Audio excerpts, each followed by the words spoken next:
Ayan, dito ako guys, nag-aabang para sumakay pa uwi guys. Tingnan mo ang tagal ko dito guys, nakaabang. Tapos ayan, medyo madilim na kasi kaya dito ako nag-aabang para paakyat doon, no? Ano na ngayong oras, 7 o'clock na. So medyo mahirap na sumakay.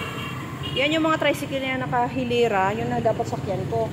Pero ito na lang siguro, sana magpasakay siya. Pero hindi naman, nahiya naman ako mag-ano.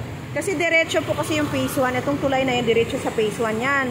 So ngayon, ako naman, syempre, uuwi ako dyan sa phase 9. So walang diretso. Ito kasi yung mga tricycle dito, diretso yon.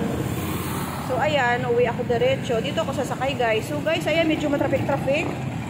Update ko lang guys sa aking pag-uwi kasi para alam nyo kung saan ako dumadaan. Ayan, paakyat yan guys sa Kalayaan. Dito lang po ako nag-work sa may Tulay, Harmony, Chira beside Chira Benita guys. Okay guys, so guys, maraming salamat sa inyo sa pag-use nyo ng aking mga upload guys ha, para makatulong sa aking WH guys kasi nawalan po tayo ng ads. So ayan, nagla-live po ako. Ayan si Kuya, pasakayin niya na daw ako. Kuya!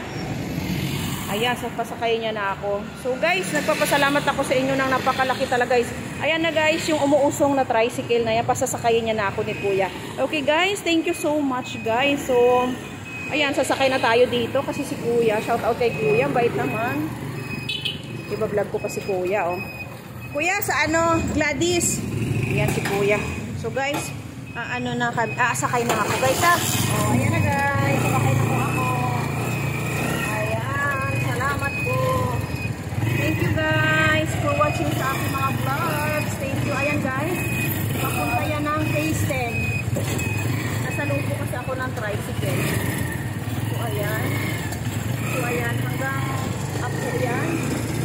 So dito na ako guys ha. Bye bye.